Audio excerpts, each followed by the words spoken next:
Many friends who come from TK have said that once they have used the Rednote, they will never want to go back to TikTok. Is this true? I want to know why. Please tell me.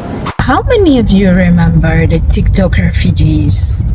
Now they have become settlers because they're saying we're not going nowhere.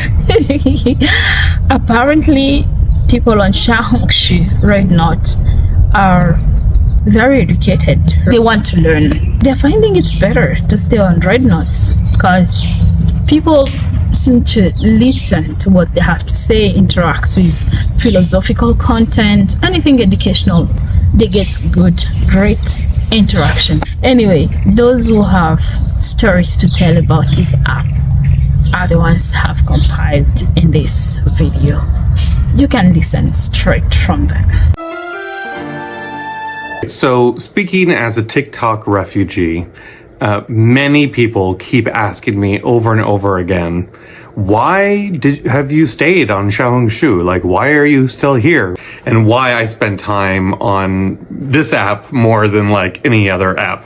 And I think a big part of it is because of my background as a professor and also as a writer. It's very obvious on this app the difference in what people enjoy. And I found, like, for example, I'm able to have very deep philosophical conversations on here that isn't as effective when I post on similar things on other apps. But I was a part of one of the first groups of Americans to join Xiaohongshu back when, in order to create a profile, like every single thing was in Chinese and I had to translate every single screen individually to get into the app. Then all the way up until now, people are so welcoming on here. You know, there's thousands or hundreds of people in my comments saying, wow, a foreigner, hi, when are you coming to China? Like, when are you visiting? And I love that. And I love just how welcoming everyone is.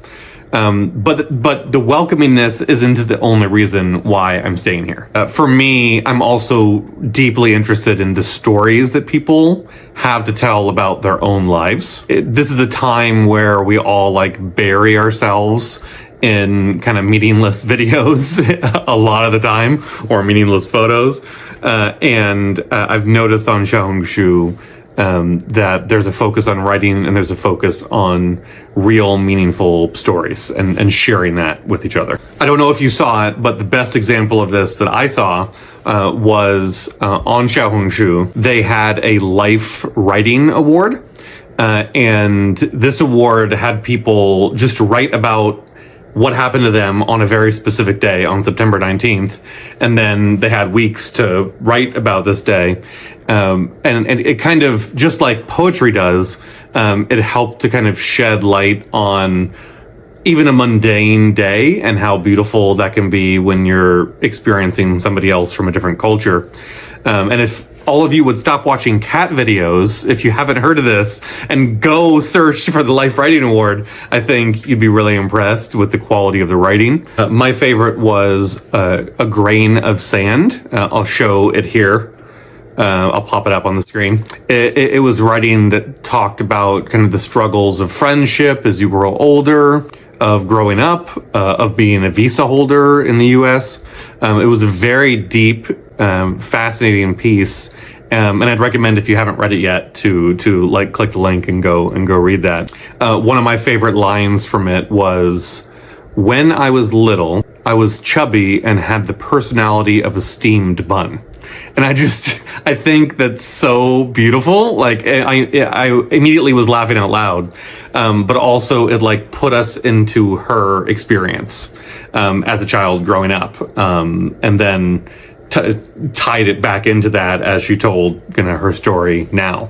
But anyway, as a professor and as a writer finishing my first novel, I'm so impressed with Xiaohongshu and how different it is from other platforms. It really seems to take seriously the idea of sharing stories in a beautiful way and of promoting writers, because, you know, writers are really able to speak to kind of universal truths in a powerful, emotional way. And that's how we connect with each other, right? Just wanted to say I'm glad that I found a home here on Rednote, and I hope to share my thoughts and my writings and read your writings for many years to come. So send me some links below if you came across any other really good writing. I would love to see what you found, even if it's your writing.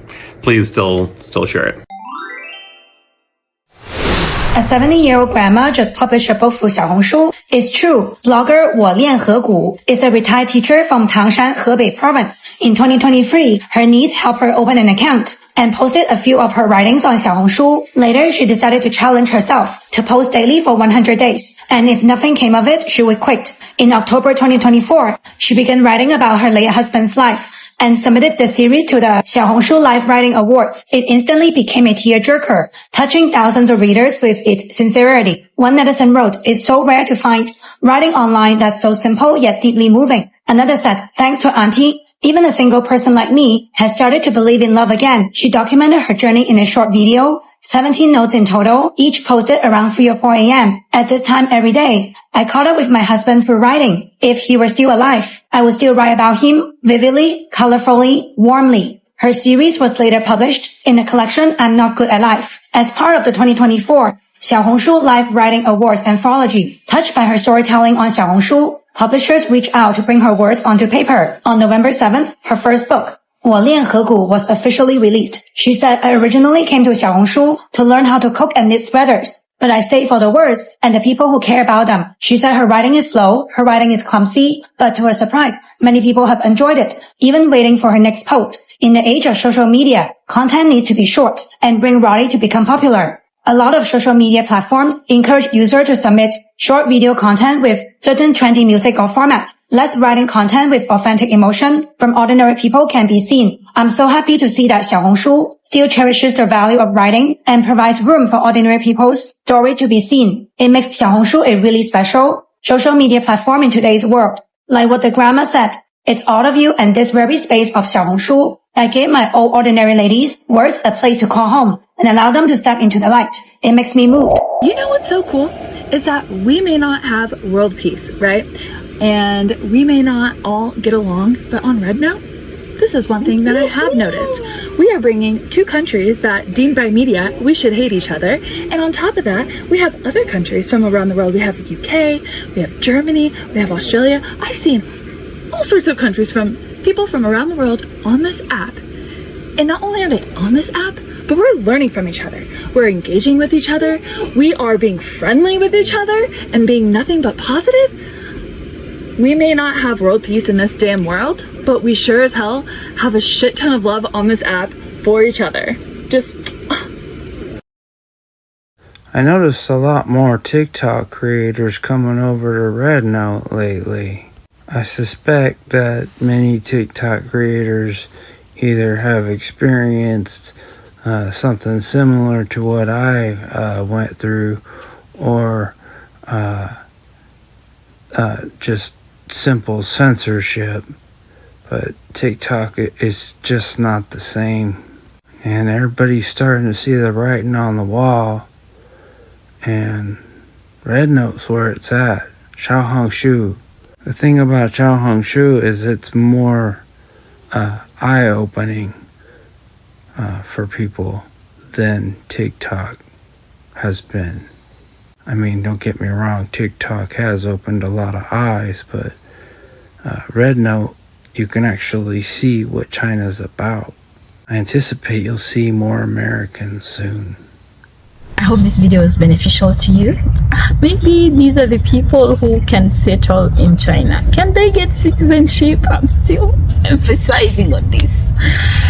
I read a comment that was saying, guys, don't they see that we are already many people in China and they can just copy what we have in China and go implement in their countries? Do you think it's easy? It's not easy. Yeah. It has to be a different rulership that comes and rotate things around and things take a better time, unfortunately. Yeah, that was it about this compilation. I hope it was beneficial. I find it interesting and amazing. That's why I brought it here. I love and appreciate you. Goodbye for now.